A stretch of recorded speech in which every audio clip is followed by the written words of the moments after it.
बिस्मिल्लाहिर्रहमानिर्रहीम। अस्सलाम वालेकुम डियर स्टूडेंट। मैं उम्मीद करता हूँ कि अल्लाह ताला का फ़ज़ल आप सब पे होगा। एस्से राइटिंग का टॉपिक स्टार्ट किया हुआ था और इससे पहले मैं आपके साथ 10 मोस्ट इम्पॉर्टेंट ऐसे जो थे वो शेयर कर चुका हूँ। आज का मेरा ये मोस्ट इम्पॉर्टेंट ऐसे है। जितने ऐसे आपको दिए हैं उन सब में मैं आपको कहता हूँ कि ब्राइट चांसेस हैं कि ये ऐसे आपके रिपीट लाजमी होगा। मल्टी टॉपिक का मतलब ये है कि बहुत से टॉपिक अगर एक ही ऐसे में कवर होते हैं तो उसको मल्टी कहा जाता है। आज जो ऐसे टॉपिक कवर करेंगे वो टोटल 5 टॉपिक है और ये 5 टॉपिक जो हैं one of the most latest most repeated topic होंगे। और मैं आपको इसकी गारंटी देता हूँ कि जो टॉपिक मैं आपको बता रहा हूँ ये 99% मैं 1% नहीं, आप देखें 99% मैं श्योर हूँ कि इनमें से कोई एक टॉपिक आपके एग्ज़ाम में लाजमी रिपीट होगा। इन टॉपिक्स को आपने लाजमी देखना है। इस ऐसे को आपने एक ही ऐसे है ये 5 टॉपिक कवर करेगा और मैंने कोशिश की है कि जितना आसान से आसान हो सकता है आप कैसे लिखूं। और बाकी 10 ऐसे भी शेयर किए हैं वो भी आसान अंग्रेज़ी में है विद कोटेशन भी है। तो ये ऐसे भी आप देख लें, इसके बारे में हल्का फुल्का आपको मैं गाइड भी करूँगा। क्लाइमेट चेंज मौसमी सूरत हाल जो बदल रही है, इसी में ग्लोबल वार्मिंग भी आ जाती है। और नेचुरल डिज़ास्टर कहते हैं जो कुदरती आफात होती हैं, कुदरत की तरफ से वो मुसीबतें जो आती हैं इंसानों पे। क्लाउड बर्स्ट कहते हैं फटने को, क्लाउड कहते हैं बादल को। तो बादलों का फटना ऐसे कि वो बारिश जो एक साल में होनी थी वो एक ही दिन में हो जाए, तो बारिश की मिकदार इतनी ज़्यादा हो जाती है कि सैलाब आ जाता है उस जगह पे। और लास्ट जो टॉपिक है वो फ्लड वाला। फ्लड आपको पता है सैलाब को कहते हैं। इसके काज़िज़ कहते हैं वजूहात को, और रेमेडीज़ कहते हैं सॉल्यूशन को।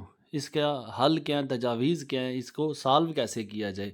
तो ये सारे जो टॉपिक आपको बताए हैं ये टॉपिक आप देख लें। जो मौजूदा सूरत हाल है ये मोस्ट रिपीटेड टॉपिक है और ये टॉपिक्स आपने लाजमी तैयार करने हैं। इनकी आउटलाइंस आपने लाजमी देखनी है। आउटलाइंस के हवाले से मैं आपको गाइड कर दूं कि 5 नंबर की आउटलाइन आपके एग्ज़ाम में पूछी जाती है। ये 5 नंबर की आप ये समझ लें कि अगर आप इस आउटलाइन को अच्छे से तैयार कर लेते हैं तो मैं श्योर हूँ कि आपको आउटलाइन के 5 नंबर जो वो पूरे मिलेंगे। बाकी इसमें जो ब्लैंक है, इसमें ऐसे में भी आप एक दो जगह पे ब्लैंक देखोगे। तो ब्लैंक का मतलब ये है कि जो 5 टॉपिक बताए हैं उन पाँचों में से कोई भी टॉपिक आ सकता है। तो आपने इस ब्लैंक में वो स्पेसिफिक टॉपिक फिल करना है कि बिल फर्ज अगर टॉपिक जो है ये फ्लड पे आ जाता है तो आपने इस ब्लैंक में फ्लड लिखना है। अगर क्लाइमेट चेंज आ जाता है तो आपने ब्लैंक में क्लाइमेट चेंज लिखना है। ये आउटलाइंस हैं, इनको आपने लाजमी प्रिपेयर करना है। ऐसे का ही हिस्सा होती हैं, इनमें आपने रद्दो-बदल नहीं करना, कोशिश करना है इनको आपने अच्छे से तैयार करना है। बाकी इस ऐसे को आप नोट कर लें, कोटेशंस को देख लें। ऐसे में तकरीबन 4-5 कोट्स मैंने यूज़ की हैं। ये उसकी कोट नंबर 1 है।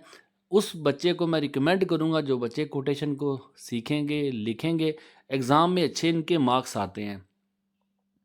ये ऐसे प्रॉपर इंट्रोडक्शन के साथ, मिडल के साथ और एंडिंग के साथ लिखा हुआ है। इसमें किसी किस्म की आपने चेंज नहीं करनी। और ये मल्टी ऐसे ज़रूर है लेकिन ये ऐसे आपको मैक्सिमम मार्क्स भी देगा क्योंकि स्पेसिफिक टॉपिक जितने 5 टॉपिक हैं उन सब को कवर किया इस एक ऐसे ने।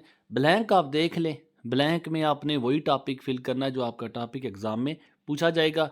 इन्हीं पाँचों टॉपिक में कोई वर्ड चेंज भी हो सकता है, लेकिन मुझे उम्मीद है कि आप अगर इन 5 टॉपिक्स को तैयार करेंगे तो आप समझ भी जाएंगे। बाकी इसमें कोटेशन के हवाले से मैं आपको बता दूं कि जो बच्चे अच्छे तैयार कर सकते हैं, कोटेशन लिखते हुए गलती नहीं करेंगे, तो मुझे यकीन है कि अगर आप इन कोट्स को लिखेंगे तो 25 मार्क्स कैसे है आप मैक्सिमम मार्क्स स्कोर करेंगे। ऐसे में अगर बहुत अच्छे मार्क्स आए भी ना तो 15 टू 16 मार्क्स आते हैं। और अगर आपकी आउटलाइंस भी अच्छी मैच कर रही हूँ ऐसे के साथ तो राउंड अबाउट 17 मार्क्स आपको गेन हो जाते हैं। तो ये आपकी जो कोटेशन है, अगर कोई बच्चा कोर्स को भी साथ ऐड करता है तो मैक्सिमम मार्क्स स्कोर करने उसके लिए पॉसिबल होते हैं। लेकिन अगर कोई ऐसा बच्चा है जिसको लगता है कि कोटेशन लिखते हुए गलती कर जाऊंगा तो वो बच्चा बेशक कोट्स को ऐड ना करे। या अगर कोट्स ऐड करता भी है तो सारी नहीं हो सकती, तो एक दो। कहने का मतलब ये है कि जब आप कोटेशन लिखते हैं आपने एज इट इज़ लिखनी होती है। आप ऐसे में रद्दो-बदल हो जाती है, ऐसे में आप कोई लफ्ज़ भूल जाएँ, कोई और लफ्ज़ चेंज कर सकते हैं। लेकिन कोट्स जो होते हैं ये स्पेसिफिक वर्ड्स होते हैं, आपने इनको चेंज नहीं करना होता। ऐसे पे मैं उम्मीद करता हूँ जो बातें आपको बताई हैं आप इस ऐसे को ज़रूर प्रिपेयर करेंगे, बातों पे अमल करेंगे, दोस्तों के साथ शेयर भी करेंगे। बकिया ऐसे भी मैंने शेयर किए हैं। आप सिर्फ ये 11 टॉपिक्स तैयार करें, इंशाल्लाह मैं गारंटी के साथ कहता हूँ कि आप इनमें आराम से एक टॉपिक जो है वो क्लियर कर जाएंगे। 25 मार्क्स हैं, बहुत बड़े नंबर हैं। 33 मार्क्स टोटल मिलते हैं एग्ज़ाम पास करने के, जबकि 25 मार्क्स कैसे है, अगर एक ऐसे आपका अच्छा लग जाता है एग्ज़ाम में तो मैक्सिमम मार्क्स आपके एग्ज़ाम में मिल सकते हैं। आप 15-16 नंबर अगर ऐसे में ले जाते हैं तो बाकी भी आपने ये पेपर अटैम्प्ट करना होता है। तो मुझे उम्मीद है कि आप इन सब ऐसे को अच्छे से तैयार करेंगे। बाकी मज़ीद गाइडलाइंस के लिए आप मुझसे हेल्प ले सकते हैं, कमेंट सेक्शन में पूछ सकते हैं। अपडेट भी किया हुआ है गैस। बाकी भी कोई हेल्प अगर आपको चाहिए तो ज़रूर पूछें, इंशाल्लाह ताला मैं आपकी जहाँ तक हो सकेगा आपको गाइडलाइन कर दूंगा। दुआ में याद रखिएगा। जज़ाकल्लाह। अल्लाह हाफिज़। अस्सलामु अलैकुम।